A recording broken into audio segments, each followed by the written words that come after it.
بسم اللہ الرحمن الرحیم۔ خیر الدین باربروسا نے جب پے در پہ کئی کامیابیاں حاصل کیں اور افریقہ کے بہت سے علاقوں پر قبضہ کر لیا تو یورپ والوں پر اس کا فوری رد عمل ہوا۔ یورپ والے یہ سمجھتے تھے کہ یہی کیا کم ہے کہ اس بحری قزاق نے الجزائر میں اپنا ٹھکانہ بنا لیا ہے، اور اس کے علاوہ اسی نے ٹیونس پر بھی قبضہ کر لیا ہے، اور ٹیونس کے چھوٹے چھوٹے جزیروں میں اس کا قیام یورپ والوں کے لیے ناقابل برداشت تھا کہ یہاں سے جزیرہ سسلی دور نہ تھا، اور ٹیونس افریقہ کے اس بری پل کے سرے پر تھا جہاں سے مغربی بحیرہ روم سے مشرقی بحیرہ روم جانے والے تجارتی جہازوں کو آسانی سے روکا جا سکتا تھا۔ خیر الدین باربروسا کی انہی کامیابیوں کا انتقام لینے کے لیے ہسپانیہ کے بادشاہ چارلس نے بنفس نفیس ایک بہت بڑے بحری بیڑے کے ساتھ خیر الدین باربروسا پر حملہ آور ہونے کے لیے کوچ کیا۔ اس کے پاس ایک ایسا بحری بیڑا تھا جس کے اندر 600 بحری جہاز شامل تھے، اور بحری جہازوں کے اندر ہسپانیہ کے جنگجوؤں کے علاوہ تجربہ کار جرمن جنگجو، پرتگال کے رضاکار اور دوسرے یورپی ممالک کے صلیبی رضاکار بھی شامل تھے، اور سب خیر الدین باربروسا پر حملہ آور ہونے کے لیے اٹھ کھڑے ہوئے تھے۔ اس کے علاوہ ہسپانیہ کا امیر البحر اندریا دوریا اس لشکر سے ذرا فاصلے پر رہا۔ اس کے پاس لگ بھگ 62 جنگی کشتیاں تھیں، اور انہی کشتیوں کی کمانداری دوریا کرتے ہوئے اپنے بحری بیڑے سے ہٹ کر نگاہداری اور پاسبانی کا فرض ادا کر رہا تھا۔ کہتے ہیں بحری اور بری جنگ میں کہ ہر آئین و قاعدے کے لحاظ سے باربروسا کو چارلس کے آنے سے پہلے ہی اپنے بیڑے سمیت ٹیونس کو خالی کر کے چلے جانا چاہیے تھا، لیکن اس نے ایسا نہیں کیا۔ کچھ لوگ کہتے ہیں کہ اسے ضد ہو گئی تھی کہ وہ دشمن کے سامنے سے منہ نہیں پھیرے گا۔ کچھ یہ کہتے ہیں کہ سلطان سلیمان کا اس کے لیے حکم یہی تھا کہ وہ اس کے یورپی دشمنوں کو اپنے ساتھ الجھائے رکھے، اور وہ ایشیا سے نکل کر یورپ میں داخل ہو اور یورپ پر بڑی ضرب لگائے، اس لیے کہ ان دنوں سلطان سلیمان کچھ ایشیائی مسائل میں الجھا ہوا تھا۔ بہرحال چارلس کا مقابلہ کرنے کے لیے خیر الدین باربروسا ٹیونس میں ٹھہرا رہا۔ اس کے سارے سالار اور ساتھی اس کے ساتھ تھے۔ ان سب کو خوب اندازہ تھا کہ چارلس کے ہاتھوں انہیں کامیابی نہیں بلکہ ہزیمت اٹھانا پڑے گی، اس لیے کہ چارلس کے بحری بیڑے کے مقابلے میں ان کی جنگی کشتیوں اور چند بڑے بڑے جہازوں کی کوئی حیثیت نہ تھی۔ اس کے علاوہ 16ویں صدی کی جنگی کشتیوں کی کوئی خاص اہمیت نہ تھی، اور جو بڑے تباہ کن جہاز ہوا کرتے تھے وہ بھی سست رفتار تھے، اس لیے کہ ان کے بڑے بڑے تکونے بادبان صرف اس وقت کھولے جاتے تھے جب جہاز سمندر میں رواں دواں ہوتا۔ 50 یا اس سے بھی زیادہ پتواروں سے جہاز سمندر کے اندر دشمن کی طرف پیش قدمی کرتا، عرصے سے بھاری توپیں داغی جاتی، اور جہاز کے سرے پر بھی پیتل کے جڑے ہوئے حصے سے دشمن کے جہازوں کو ٹکر ماری جاتی۔ پھر 200 یا اس سے زیادہ جنگجو سپاہی کود کر دشمن کے جہازوں میں جاتے، اور اس طرح سمندر کے اندر جنگ لڑی جاتی تھی۔ باربروسا کے پاس تیز رفتار کشتیاں تھیں جو بادبانوں اور پتواروں کی مدد سے ہسپانیہ کے بڑے چوڑے جہازوں کے برابر پہنچ کر انہیں زیر و زبر کرتی، لیکن ان میں اتنی جگہ نہ ہوتی تھی کہ 2-3 دن سے زیادہ کا سامان رسد ان پر لادا جاتا، حتیٰ کہ طوفانوں میں قریب ترین ساحلوں پر پناہ لینی پڑتی تھی۔ اس بنا پر جو جنگی کشتیاں باربروسا کے پاس تھیں، ان کی مدد سے کھلے سمندر میں زیادہ دن تک دشمن کا مقابلہ نہیں کر سکتا تھا۔ اس کے علاوہ یورپ کی جنگی کشتیوں اور جہازوں کو غلام کھیتے تھے جو لمبے لمبے پتواروں کے ساتھ زنجیروں سے جکڑ دیے جاتے تھے، لیکن ان کو ایک مسئلہ بھی درپیش رہتا تھا کہ ان کے لیے غذا مہیا کرنا پڑتی تھی۔ ان کی نگرانی کے لیے نگہدار مقرر کرنے پڑتے تھے۔ جب کشتی یا جہازوں کے ملاحوں کا عملہ کسی بندرگاہ میں جہاز یا کشتی سے اترتا تو پتواروں کو کسی کشتی سے اتروا کر الگ کر دیا جاتا تھا تاکہ کشتی کھینے والے قیدی غلام موقع پا کر جنگی کشتیوں کو سمندر میں نہ لے جائیں۔ اس کے علاوہ جنگ کے دوران میں ان جان سے بیزار کشتی اور جہازوں کے غلاموں پر کڑی نگرانی رکھنی پڑتی۔ نصرانی جہازوں میں مسلمان غلام کشتی کھینے کے لیے جکڑے جاتے تھے، اور مسلمانوں کے جہازوں میں مسیحی قیدی یہ فرض ادا کرتے تھے، لیکن باربروسا نے اس میں ایک تبدیلی کر دی تھی۔ اس کا قاعدہ یہ تھا کہ اس کی اپنی کمان میں جو جنگی کشتیاں تھیں، ان میں کشتیاں کھینے والے صرف بھرتی کیے جاتے تھے جو ترک یا عرب ملاح ہوتے تھے۔ اس کی وجہ سے اس کا بحری بیڑا آسانی سے حرکت کر سکتا تھا، اسے علاقوں کے لیے نگہدار رکھنے کی ضرورت نہ پڑتی تھی۔ جنگ کے موقع پر یہ پتوار سنبھالنے والے بھی ملاحوں اور لشکریوں کے شانہ بشانہ دشمن کے خلاف جنگ کرتے۔ اس طرح اس کی عسکری طاقت دو چند ہو جاتی تھی۔ ترکوں کی طرح اہل وینس بھی ابھی تک چھوٹی کشتیاں استعمال کرتے تھے، جن کی ایک اور چھوٹی قسم بھی تھی۔ ان کی شاہی کشتیاں بڑی ہوتی تھیں، لیکن پرتگال اور ہسپانوی جہاز رانوں نے کھلے سمندر میں سفر کے لیے بڑے بڑے بادبانوں سے چلنے والے بھاری جہاز تیار کر لیے تھے، جن کے دونوں کنارے بہت اونچے اونچے ہوتے تھے، جن میں توپ خانہ بازوؤں پر نصب ہوتا تھا۔ اگر ہوا موافق ہوتی تو یہ جنگی جہاز تیز رفتاری میں چھوٹی کشتیوں کا مقابلہ کر لیتے، جن کا چلانا مقابلتاً آسان تھا، مگر جہاز کا رخ بدلنے کے ہنر کا ابھی آغاز ہی ہوا تھا، اور اگر سمندر ساکن ہوتا تو اس طرح کا بڑا بادبانی جہاز سمندر کے اندر بہتا ہوا قلعہ بن کر رہ جاتا تھا، جس سے بہت آسانی سے آگ لگائی جا سکتی تھی اور اس کا خاتمہ کیا جا سکتا تھا۔ چارلس کے بحری بیڑے میں کئی جنگی جہاز تھے، جن کے توپ خانے بازوؤں پر نصب تھے۔ ایک بڑے جہاز میں جزیرہ روڈوس کے نائٹس تھے، جنہیں جزیرہ روڈس سے سلطان سلیمان نے نکال دیا تھا، اور اب انہوں نے جزیرہ مالٹا کو اپنا اڈا اور مسکن بنا لیا تھا۔ بہرحال ہسپانیہ کا بادشاہ چارلس 662 بحری جہازوں اور جنگی کشتیوں کے ساتھ خیر الدین باربروسا پر حملہ آور ہونے کے لیے ٹیونس کے ساحل پر حملہ کی طرف بڑھا تھا۔ ٹیونس پہنچ کر چارلس اور اس کے لشکر نے بندرگاہ اور آس پاس کے علاقوں کو ایک طرح سے گھیر لیا۔ باربروسا نے امکان پر مقابلے کی تیاری کی۔ جہازوں سے توپوں کو اتروا کر اس نے خشکی پر نصب کر لیا۔ جس جگہ اس نے توپیں نصب کی تھیں، اس کی شکل حلق کی طرح تھی، اور اسے غلطہ کہہ کر پکارتے تھے۔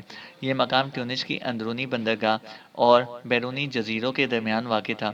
باقی جہازوں کو اس نے اندرونی بندرگاہ میں جمع کیا۔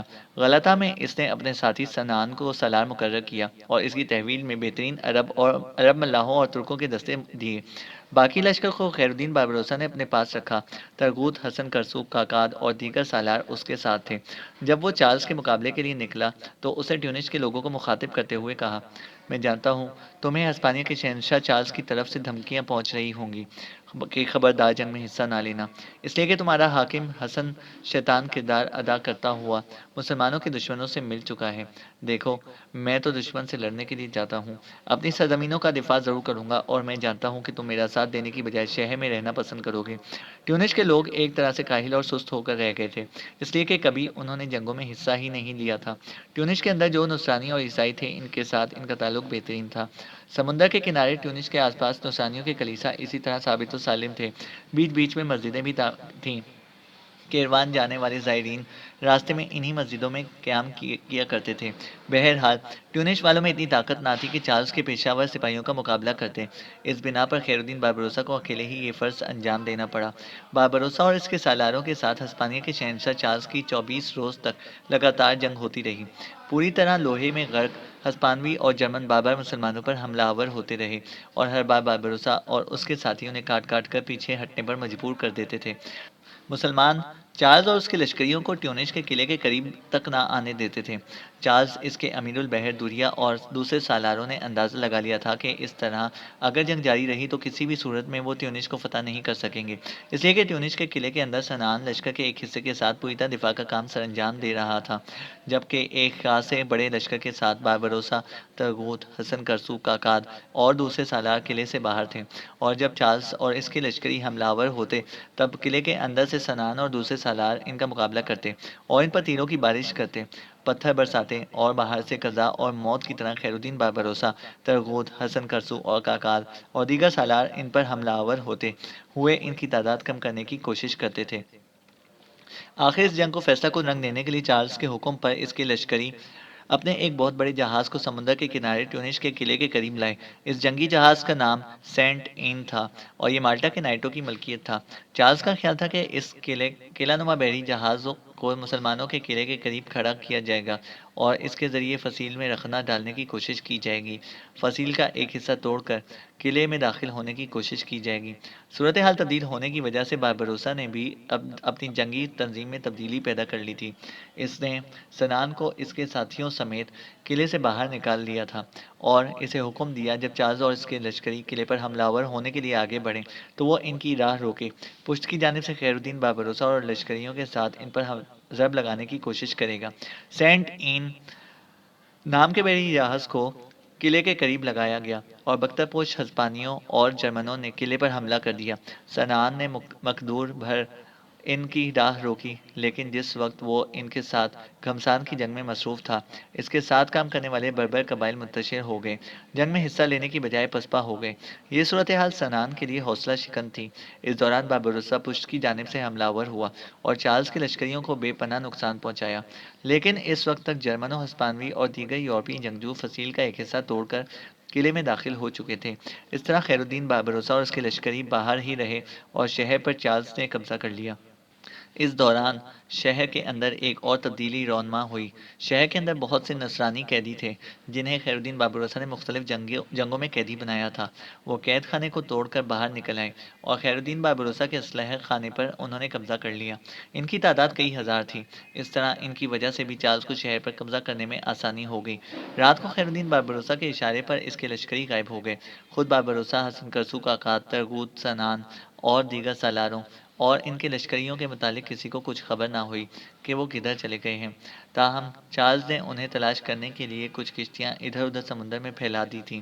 3 دن تک چارلز اور اس کے لشکری ٹیونس شہر کے اندر لوٹ مار، قتل و غارت کرتے رہے۔ پہلے تو مسلح قیدی لوگوں کے مکانوں میں گھس پڑے اور لوٹ مار میں لگے رہے۔ اس کے بعد جب چارلز کے لشکری شہر میں داخل ہوئے تو قتل و غارت گری اور لوٹ مار کا دوسرا دور شروع ہوا۔ پھر اس قتل و غارت گری کے بعد ٹیونس شہر کو آگ لگا دی گئی۔ جرمنی اور اسپانیہ کے پیشہ ور لشکریوں کو مسلمانوں کی سرزمین پر وحشی پن اور بربریت کے بدترین سبق دہرانے کی آزادی دے دی گئی تھی۔ صرف چند مسلمان خاندان بھاگ کر پرامن جگہوں میں پناہ گزین ہو سکے۔ ٹیونس کی اکثر عورتوں نے دیواروں اور چھتوں سے چھلانگیں لگا لگا کر جانیں دے دی تھیں۔ چارلز کے ساتھ اس جنگ میں ہسپانیہ کا سابق مسلمان حکمران حسان بھی تھا۔ اسی نے چارلز پر باربروسا کے خلاف مدد مانگی تھی۔ اس نے ٹیونس میں قتل و غارت گری رکوانے کی کوشش کی، لیکن کسی نے اس کی ایک نہ سنی۔ حسان کے سامنے ایک ایسا ہولناک واقعہ پیش آیا جو ریکت طاری کر دیتا تھا۔ کہتے ہیں کچھ ہسپانوی لشکر ایک عرب لڑکی کو پکڑ کر لے جا رہے تھے۔ حسان نے خود ان ہسپانیوں کو روکنا چاہا تو وہ چاہتا تھا کہ ان سے اس عرب لڑکی کو چھڑائے۔ لڑکی کو جب خبر ہوئی کہ وہ حسان ہے تو اس نے انتہائی حقارت کا مظاہرہ کیا اور حسان کے منہ پر تھوک دیا، اور یورپی سپاہی اس لڑکی کو پکڑ کر لے گئے، اس لیے کہ حسان نے مسلمانوں سے غداری کی تھی۔ ٹیونس کی اس مہم میں ہسپانیہ کا بادشاہ چارلز پوری طرح کامیاب رہا تھا۔ اسے سب سے بڑی فکر جو لاحق تھی کہ وہ باربروسا کا بچ جانا اور سمندروں کے اندر غائب ہو جانا تھا۔ گو اس نے اپنے بحری بیڑے کے ایک حصے کے ساتھ دوریا کو اس کے تعاقب میں بھیجا تھا اور اسے حکم دیا تھا کہ ہر صورت میں وہ خیر الدین باربروسا اور اس کے ساتھیوں کو تلاش کر کے اس کے پاس لائے، لیکن اس کے باوجود وہ مطمئن نہیں تھا، فکرمند اور پریشان تھا۔ جانتا تھا کہ کسی بھی وقت باربروسا سمندر سے نمودار ہوگا اور اس کے بنے بنائے کھیل کو بگاڑ کر رکھ دے گا۔ بہرحال ٹیونس کو فتح کرنے کے بعد چارلز نے ٹیونس کے پہلے حکمران حسان کو وہاں والی مقرر کیا۔ حسان نے چارلز کو سالانہ خراج دینا منظور کیا اور اس طرح اس نے اہل یورپ کی عظمت کو قبول کرتے ہوئے خراج دینا منظور کر لیا۔ اب تباہ حال ٹیونس میں حسان کی حیثیت ہسپانیوں کے ایک وظیفہ خوار کی سی تھی۔ اس سے پہلے جو مسلمانوں کے کاروان اور قافلے کیروان کی طرف جاتے تھے، بڑی خوشی اور رغبت کا اظہار کرتے ہوئے ٹیونس کے راستے جاتے تھے اور یہاں ٹیونس میں سرائے کے اندر قیام کرتے تھے۔ جو غریب ہوتا وہ سرائے میں قیام نہ کرتا، وہ مسجدوں میں ٹھہر جاتے۔ اس کے علاوہ بھی مسلمانوں نے قافلوں کے ٹھہرنے کے اہتمام کر رکھا تھا، لیکن ٹیونس کے چارلز کے ہاتھوں فتح ہونے کے بعد کیروان جانے والے زائرین اب بچ کر گزر جاتے تھے اور ٹیونس کا رخ نہ کرتے تھے۔ دوسری طرف ٹیونس کے محاذ سے ہٹ کر خیر الدین باربروسا نے اپنے خفیہ ٹھکانوں اور پناہ گاہوں کا رخ کیا اور وہاں جو کشتیاں اسے سمندر کے اندر ڈبو کر رکھی ہوئی تھیں، اپنے ساتھیوں کی مدد سے وہ کشتیاں اس سے نکال لیں۔ پھر احتیاط کے تحت پیتل کی جو توپیں اسے صحرا کے اندر دفن کر رکھی تھیں وہ نکال لیں، اور اس طرح اس نے ان جنگی کشتیوں کی خوب اسلحہ بندی کی اور اپنے ساتھیوں کے ساتھ ان کشتیوں کے ذریعے وہ پھر سمندر میں اترا۔ ہسپانیہ کا امیر البحر اپنے لشکر کے ایک حصے کے ساتھ اس کی تلاش میں تھا۔ کھلے سمندر کے اندر ایک جگہ ہسپانیہ کا امیر البحر دوریا کو خیر الدین باربروسا اور اس کے ساتھی کشتی میں دکھائی دیے، بالکل اس طرح جیسے ہیولے اور بھوت سمندر کے اندر سرگرداں ہوں۔ دوریا نے جو ہی باربروسا اور اس کے ساتھیوں کو کشتیوں میں سمندر کے اندر دیکھا تو وہ فوراً اس سمت میں بڑھا اور اپنے بحری بیڑے کو حرکت میں لایا اور باربروسا اور اس کے ساتھیوں کے تعاقب میں لگ گیا۔ دوسری طرف سمندر کے اندر بھوتوں کی طرح سرگرداں خیر الدین باربروسا کے طلایہ گروں نے بھی اسے یہ خبر کر دی تھی کہ ہسپانیہ کا امیر البحر کافی بڑے بحری بیڑے کے ساتھ خیر الدین باربروسا اور اس کے ساتھیوں کی تلاش میں سمندر کے اندر ادھر ادھر سرگرداں ہے۔ خیر الدین باربروسا اور اس کے ساتھیوں نے جب دیکھا کہ دوریا اور اس کے لشکریوں نے انہیں دیکھ لیا ہے اور ان کے تعاقب میں لگ گئے ہیں تو وہ مخالف سمت ہو لیے۔ اس طرح خیر الدین باربروسا نے بظاہر یہی تاثر دیا کہ دوریا کو دیکھ کر خیر الدین باربروسا بھاگ کھڑا ہوا ہے۔ یہ صورتحال دوریا کے لیے یقیناً خوشگند تھی۔ سمندر میں آگے بڑھنے کی رفتار اس نے تیز کر دی۔ وہ چاہتا تھا کہ فی الفور وقت ضائع کیے بغیر خیر الدین باربروسا کو جالے اور اسے اپنا اسیر بنا کر شہنشاہ چارلس کے سامنے پیش کرے، اس سے وہ انعام حاصل کرے جو اس سے پہلے کسی کو نہ ملا ہو۔ اب سمندر کے اندر ایک عجیب سی دوڑ شروع ہو گئی تھی۔ امیر البحر دوریا اپنے بحری بیڑے کے ساتھ اس قدر تیزی کے ساتھ آگے بڑھ رہا تھا جس قدر تیزی سے وہ سمندر کے اندر حرکت کر سکتا تھا۔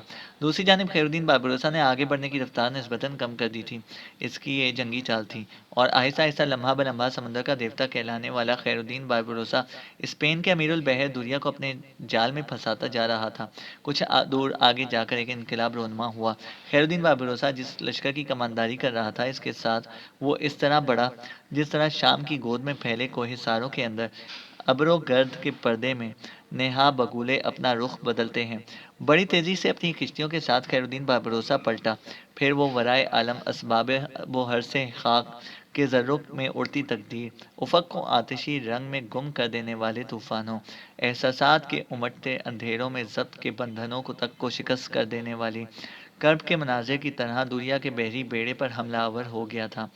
دوریا خوش تھا اس لیے کہ وہ دیکھ رہا تھا کہ اس کے مقابلے پر خیر الدین باربروسا صرف چند کشتیوں کو لے کر آیا تھا جن کی دوریا کے مقابلے میں کوئی وقت کوئی حیثیت نہ تھی، اس لیے کہ دوریا کے پاس خاصا بڑا بحری بیڑا موجود تھا جو چارلز نے اسے دے کر خیر الدین باربروسا کو سمندر میں تلاش کرنے کے لیے روانہ کیا تھا۔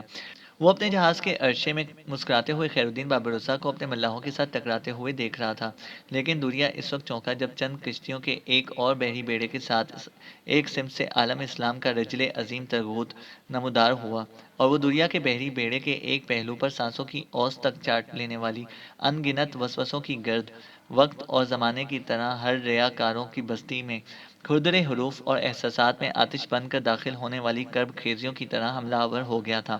ترغوت کا یہ حملہ ایسا زوردار، ایسا خوفناک تھا کہ وہ اور اس کے لشکری اپنی کشتیوں سے دوریا کے جہازوں اور کشتیوں کے عرشوں پر کود کر اس کے ساتھیوں کا قتل عام کرنے لگے تھے۔ دوریا خیر الدین باربروسا کے بعد بڑی فکر مندی سے ترغوت کی طرف دیکھ رہا تھا کہ ایک اور انقلاب نمودار ہوا۔ اب تیسری سمت سے حسن کرسو اپنے حصے کے لشکریوں کے ساتھ اس طرح نمودار ہوا جیسے سمندر کے پہلو میں سوئے صحرا میں یا زہر برساتے فلک تلے کرامات کا کوئی لمحہ یا فوزمندی کی کوئی گھڑی سمندر کے سینے پر الاؤ کی صورت اچانک نمودار ہو گئی ہو۔ پھر دوریا کے دیکھتے ہی دیکھتے حسن کرسو اپنے ملاحوں اور جانبازوں کے ساتھ سانسوں میں چلتی رگ رگ میں چلتی بھنور بناتی بربادیوں بے ضمیری کی کثافتوں کو اپنے پاؤں تلے رون دینے والی موج در موج قہرمانیوں کی طرح ٹوٹ پڑا تھا۔ جوابی کارروائی کرتے ہوئے دوریا اور اس کے ساتھی بھی خیر الدین باربروسا ترغوت اور حسن کرسو کے لشکریوں پر دہکتی پر آشوب چیخوں اور نوحہ گری کا آخری کوہرام کھڑا کرتی زخمی کہانیوں اور طبقہ داری کی نفرت کی طرح حملہ آور ہو گئے تھے۔ کچھ دیر تک سمندر کے اندر گھمسان کا رنگ پڑا۔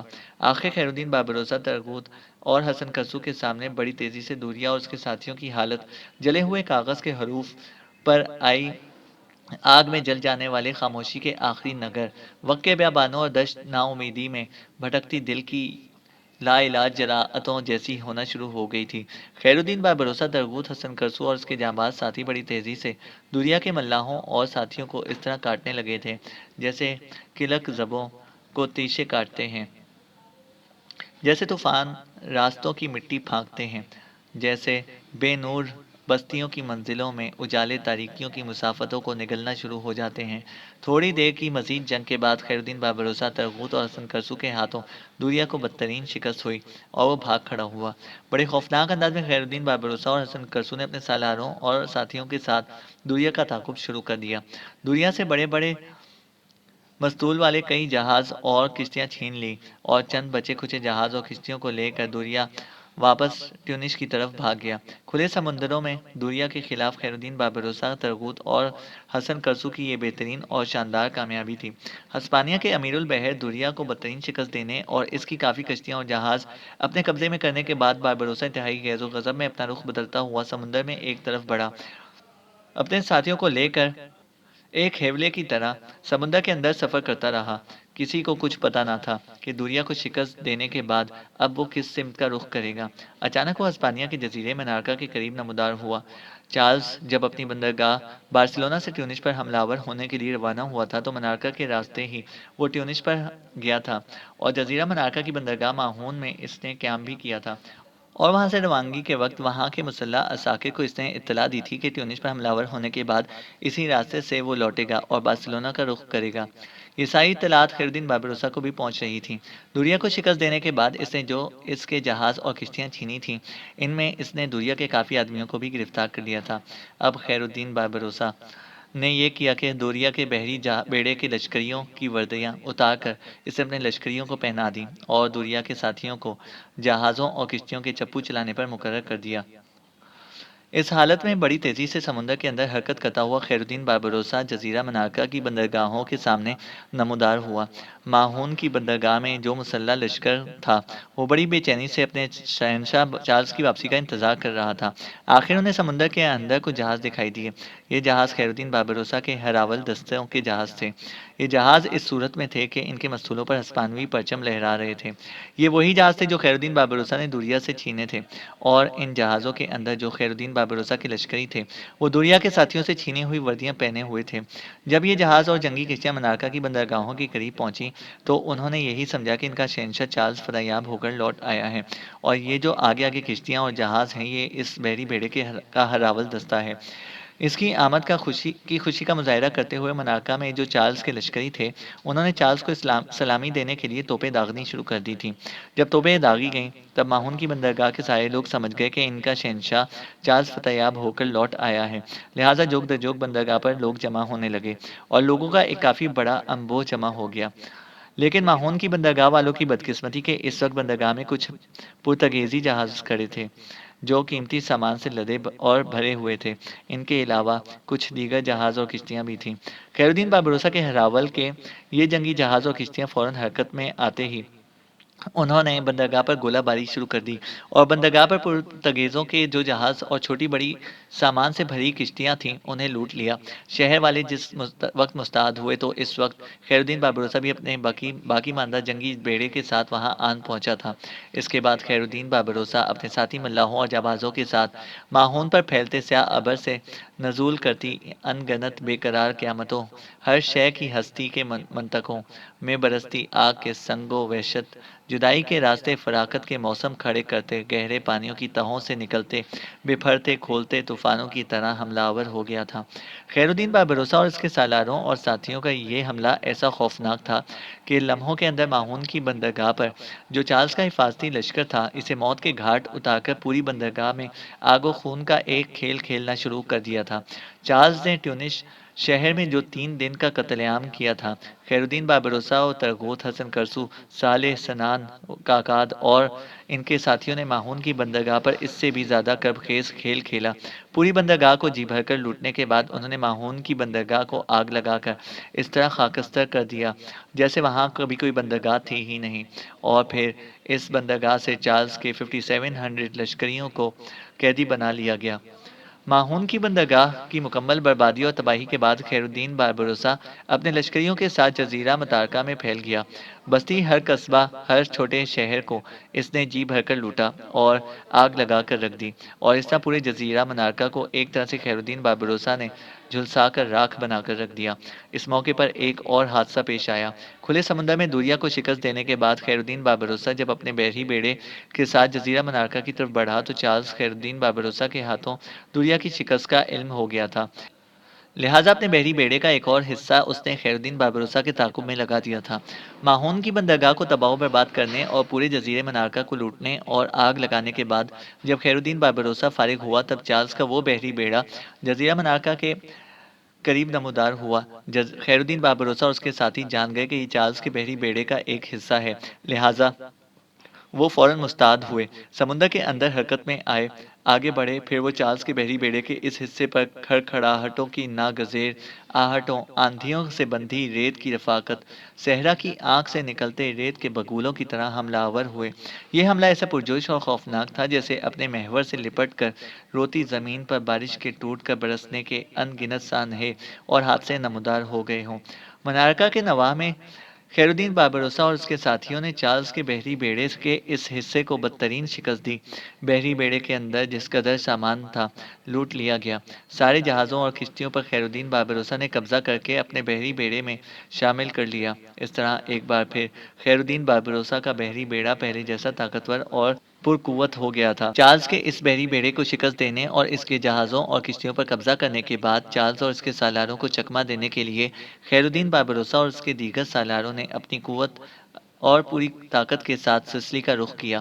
دوسری جانب چارلز ابھی تک تیونس میں ہی کیمپ کیے ہوئے تھا کہ چند خستہ حال کشتیاں وہاں پہنچیں اور ان میں جو لوگ سوار تھے انہوں نے خیر الدین باربروسا اور اس کے ساتھیوں کے ہاتھوں چارلز کو اس کے جزیرے منارکا کی تباہی اور بربادی اور ماہون کی بندرگاہ کو خاکستر کر دینے کی داستان سنائی۔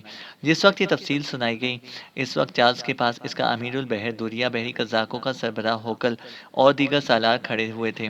پوری تفصیل سننے کے بعد چارلز کچھ دیر گہری سوچوں میں ڈوبا رہا، پھر اپنے قریب کھڑے سارے سالاروں اور امیر البحر کو مخاطب کرتے ہوئے وہ کہہ رہا تھا، یہ خیر الدین باربروسا اور اس کے ساتھی کیسے بے روک و عجیب انسان ہیں۔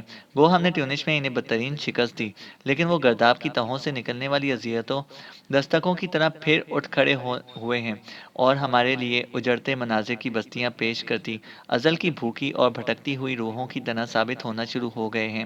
میرے عزیز ساتھیوں، یہ باربروسا اور اس کے ساتھی ہمارے خلاف امر بیل کی صورت پھیل رہے ہیں۔ ہمارے چاروں طرف انہوں نے ہماری انا کی دھجیوں کے نقوش قزا میں ڈھلی فنا کی گھاٹیاں، کھلی صفاقی کی کہانیاں اور نارسائی کی داستانوں کی اسیری کھڑی کر کے رکھ دی ہے۔ اب یہ لوگ ہماری برداشت کی آخری حدود تک پہنچ چکے ہیں۔ انہوں نے جزیرہ منارکا میں جو کھیل کھیلا ہے، ایسے کھیل کی کسی سے توقع بھی نہیں کی جا سکتی تھی کہ وہ وہاں پر ایسا بھیانک کھیل کھیلے گا۔ اب جزیرہ منارکا میں زخم زخم بدی بجھی بجھی مشعلیں، سوختہ سوختہ چراغ، مجروح مجروح لوگ، بے خواب راتیں، انتظار کا داغ لیے دن، یہ سب ہمارے لیے شرم کا باعث بن رہے ہوں گے۔ یہاں تک کہنے کے بعد چارلز رکا۔ تھوڑی دیر تک انتہائی بے بسی سے وہ دوریا اور اپنے سرکردہ سالاروں کی طرف دیکھتا رہا، پھر کہنے لگا، کیا کوئی شخص اس کا خاتمہ نہیں کر سکتا؟ اگر کوئی اسے ہلاک کرے تو میں اسے منہ مانگی قیمت ادا کروں گا۔ اس پر ہوکل نے کچھ سوچا، پھر چارلز کو مخاطب کر کے کہنے لگا، میں اس کی ہلاکت کی ذمہ داری لیتا ہوں۔ میں ایک ایسے کڑیل اور ناقابل تسخیر جوان کا انتخاب کروں گا جو اس کے گروہ میں داخل ہوگا۔ اس کے ساتھ اس کا ایک اور ساتھی بھی ہوگا جو اسی جیسا طاقتور اور پرقوت ہوگا۔ یہ دونوں مل کر کسی مناسب موقع پر یا تو خیر الدین باربروسا کو موت کے گھاٹ اتار دیں گے، یا اگر انہیں خیر الدین باربروسا کو قتل کرنے کا موقع نہ ملا تو وہ اس کی خوراک میں ایسا زہر ملا دیں گے کہ خیر الدین باربروسا اپنی زندگی سے ہاتھ دھو بیٹھے گا۔ ہوکل جب خاموش ہوا تب اس کی طرف دیکھتے ہوئے کسی قدر بیزاری کا اظہار کرتے ہوئے دوریا کہنے لگا، ہوکل، ایک خیر الدین کے اس طرح ہلاک ہو جانے سے کیا ہوگا؟ اگر بالفرض ہم خیر الدین باربروسا کو زہر دے کر ہلاک بھی کر دیں تو اس کے مرنے کے بعد ترغوت، حسن کرسو، کاکاد، سنان، صالح اور اس کے ایسے ہی دیگر بحر کا بھید رکھنے والے ساتھیوں کو کیا تم سنبھال سکو گے؟ اس پر ہوکل نے کچھ سوچا اور پھر کہنے لگا، دوریا، تمہارا کہنا درست ہے، یہ سب ایک جیسے ہی ہیں۔ بہرحال کوشش یہ کی جائے گی کہ ان سب کو زہر خورانی کے ذریعے ہلاک کر دیا جائے۔ ہوکل جب خاموش ہوا تو کسی قدر اطمینان کا اظہار کرتے ہوئے چارلز کہنے لگا، ہوکل، اگر جن دو جوانوں کا تم نے ذکر کر رہے ہو وہ ان سب کو ہلاک کرنے میں کامیاب ہو گئے تو ان دونوں کو پکڑ کر میرے پاس لانا۔ جس قدر وہ رقم مانگیں گے میں انہیں مہیا کر دوں گا اور انعام کے طور پر انہیں زائد بھی دوں گا۔ یہاں تک کہنے کے بعد چارلز رکا، پھر چونکنے کے انداز میں کہنے لگا، اب ہمیں یہاں رک کر وقت ضائع نہیں کرنا چاہیے۔ جیسا کہ ہمارے مخبر بتا چکے ہیں کہ جزیرہ منارکا کو تباہ و برباد کرنے کے بعد خیر الدین باربروسا نے اپنے بحری بیڑے کے ساتھ سسلی کا رخ کیا ہے۔ یاد رکھنا، اگر ہم نے دیر کر دی تو سسلی کے اندر بھی وہ تباہی و بربادی کا وہ کھیل کھیلے گا جس کی تلافی ہمارے بس میں بھی نہیں رہے گی۔ لہٰذا ہمیں فی الفور یہاں سے سسلی کا رخ کرنا چاہیے تاکہ باربروسا پر حملہ آور ہو کر یا تو اس کا خاتمہ کریں یا اسے مار بھگانے میں کامیاب ہو جائیں۔ اس کے ساتھ ہی چارلز نے وہاں سے کوچ کا حکم دیا۔ تھوڑی دیر بعد چارلز دوریا اور اس کے دوسرے سالار اپنے سارے بحری بیڑے کو حرکت میں لاتے ہوئے بڑی تیزی سے سسلی کے ساحل کا رخ کر رہے تھے۔ چارلس کے جاسوس اور طلایہ گروں کو چکمہ دینے کے لیے خیر الدین باربروسا اور اس کے سالاروں نے جزیرہ منارکا سے سسلی کا رخ کیا تھا، لیکن تھوڑا آگے جانے کے بعد وہ ایک دم مڑے۔ شاید قدرت بھی ان کی رہنمائی کر رہی تھی، اس لیے کہ جب وہ مڑے تو ہوا ان کے موافق تھی، لہٰذا موافق ہوا سے فائدہ اٹھاتے ہوئے وہ بڑی تیزی سے برق رفتاری سے ہسپانیہ کے ساحل کی طرف بڑھ رہے تھے۔ جس طرح جزیرہ منارکا پر حملہ آور ہو کر خیر الدین باربروسا نے جزیرہ کے سارے شہروں اور بستیوں کو لوٹ کر تباہی اور بربادی کا کھیل کھیلا، اسی طرح ہسپانیہ کے شرقی شہر پر اترنے کے بعد باربروسا طوفان کی طرح آگے بڑھا، بگولوں کی طرح ایک بستی سے دوسری بستی، ایک قصبے سے دوسرے قصبے میں تباہی و بربادی کا کھیل کھیلتا چلا گیا۔ شاید ہسپانیہ کے حکمران چارلس سے وہ تیونس کی تباہی کا انتقام لینے پر تل گیا تھا۔ خیر الدین باربروسا اور اس کے ساتھیوں نے ہسپانیہ کے ساحلی علاقوں میں بھی منارکا جیسا کھیل کھیلا، ہر بستی اور قصبے کو وہ لوٹتے اور اس کے بعد آگ لگاتے چلے گئے۔ اس طرح ہسپانیہ کے وسیع علاقے کو لوٹنے اور آگ لگانے کے بعد اپنے جہازوں کے اندر خیر الدین باربروسا نے اناج اور ضرورت کے دوسرے سامان کے ڈھیر اور انبار لگا دیے تھے۔ اپنی یہ ساری کارروائی مکمل کرنے کے بعد ہسپانیہ سے ہٹ کر خیر الدین باربروسا اپنے بحری بیڑے کو لے کر کھلے سمندر کی طرف چلا گیا۔ اسی دوران ہسپانیہ کے بادشاہ چارلس کی بدقسمتی کہ اس نے اپنے کچھ بحری جہاز اور جنگی کشتیاں خیر الدین باربروسا کا کھوج لگانے کے لیے کھلے سمندر کی طرف بھیجی تھیں۔ خیر الدین باربروسا کے اطلاعیہ گھروں نے خیر الدین باربروسا کو ان جہازوں اور کشتیوں کے سرگرداں ہونے کی اطلاع کر دی تھی۔ یہ اطلاع ملتے ہی فنا کے گھاٹ اتار دینے والے موت اور قضا کی طرح خیر الدین باربروسا چارلس کی ان کشتیوں اور جہازوں کی طرف بڑھا تھا۔ اس وقت رات کافی گہری ہو چکی تھی، سمندر پرسکون تھا، چاروں طرف خاموشی اور ہو کا عالم تھا۔ ایسے میں خیر الدین باربروسا اور اس کے سالار اور ملاح چارلس کے بحری بیڑے کے اس جتھے پر حملہ آور ہوئے۔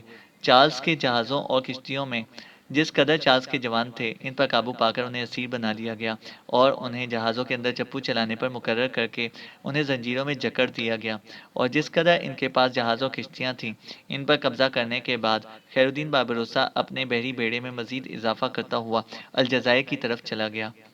پورے یورپ میں ٹیونس میں چارلس کی کامیابیوں اور فتح مندی کی خوشیاں اور جشن منانے کی تیاریاں کی جا رہی تھیں۔ ایسے میں جب منارکا کی تباہی اور بربادی اور اس کے ہسپانیہ کے ساحلی علاقوں کی شکست کی خبریں یورپ پہنچی تو یورپ میں ایک طرح سے ٹیونس کی فتح کا جشن منانے کی بجائے منارکا اور ہسپانیہ کے قصبوں اور بستیوں کی تباہی کا سوگ منانا شروع کر دیا گیا تھا۔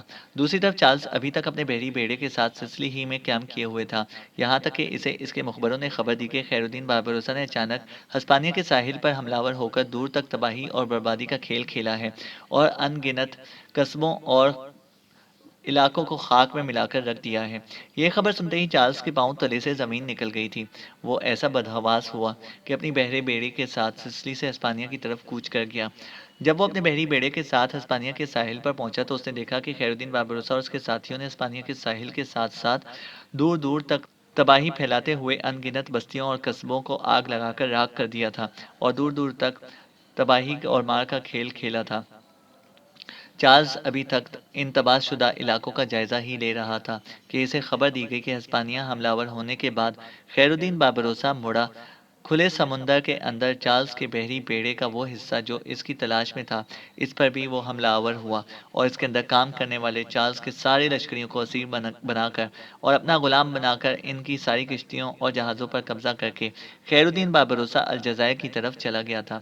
یہ خبر سن کر ہسپانیہ کا بادشاہ چارلس اپنی ناکامیوں، بدنامی اور ذلت اور رسوائی پر سر پیٹ کر رہ گیا۔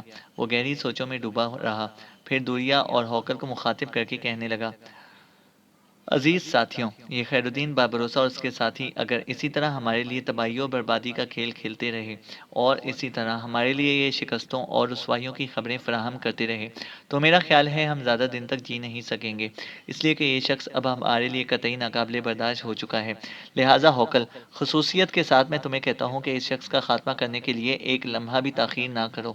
چارلس کے خاموش ہونے پر شرمندگی کا اظہار کرتے ہوئے ہوکل کہنے لگا: مالک، آپ بالکل بے فکر رہیں، میں جن دو نوجوانوں کا انتخاب کر چکا ہوں، خداوند نے چاہا تو عنقریب حرکت میں آئیں گے اور خیر الدین باربروسا اور اس کے سارے ساتھیوں کا زہر خورانی کے ذریعے خاتمہ کر کے رکھ دیں گے۔ ہوکل جب خاموش ہوا تو بڑی بے چارگی اور بے بسی کا اظہار کرتے ہوئے ہسپانیہ کا بادشاہ چارلس کہنے لگا: میرے عزیزو، ٹیونس پر حملہ آور ہو کر اسے فتح کر کے وہاں تباہی اور بربادی کا کھیل کھیل کر میں بے حد خوش تھا۔ میں نے اس فتح کی خبر پورے یورپ میں بھی پھیلا دی تھی اور یورپ کے اندر میری اس فتح کا بہت بڑا جشن منایا جانا تھا، لیکن خیر الدین باربروسا اور اس کے ساتھیوں نے میری اس شاندار فتح کو ذلت آمیز اور رسوا کن شکست میں تبدیل کر کے رکھ دیا ہے۔ ہم نے صرف ٹیونس کو فتح کر کے وہاں قتل عام کیا اور لوٹ مار کی، لیکن اس نے تو ہمارے پورے جزیرے منارکا کو روند کر رکھ دیا، بندرگاہ کو لوٹا، تباہ و برباد کیا، آگ لگائی اور جزیرے کے اندر جس قدر مال و اسباب تھا لوٹا، اور جس قدر بستیاں اور قصبے تھے سب کو آگ لگا کر راکھ میں تبدیل کرتا چلا گیا۔ اس طرح ہم نے جو تباہی تیونس کے اندر پھیلائی، اس سے 10 گنا تباہی اس نے منارکا میں پھیلا کر رکھ دی تھی، اور ہسپانیہ کے ساحل پر جو اس نے نقصان پہنچایا ہے اس کا اندازہ ہی نہیں۔ یہاں بھی بے شمار مال و اسباب اپنے جہازوں میں لے کر کوچ کر گیا ہے، اور پھر مزید ہماری بدبختی کہ ہم نے اپنے بحری بیڑے کا جو حصہ اس کی تلاش میں کھلے سمندر میں روانہ کیا تھا، اس پر بھی وہ حملہ آور ہوا۔ ہمارے سارے جوانوں کو اس نے قیدی بنا لیا اور جہازوں اور کشتیوں کو اپنے قبضے میں کر کے چلتا بنا۔ اس طرح ہمارے ساتھ اس جنگ میں وہ فاتح رہا، ہم مفتور رہے، فائدہ اس کا رہا، اور ہم اس جنگ میں خاصے نقصان میں رہے۔ اس کے بعد چارلز خاموش ہو گیا، پھر تباہ ہونے والے اس ساحلی علاقے پر آخری نگاہ ڈالنے کے بعد وہ اپنے بحری بیڑے کی طرف بڑھا اور وہاں سے وہ بارسلونا کی طرف کوچ کر گیا۔ چینل کو سبسکرائب کریں اور بیل آئکن کو پریس کریں تاکہ ہماری ہر اپڈیٹ آپ کو بر وقت مل سکے۔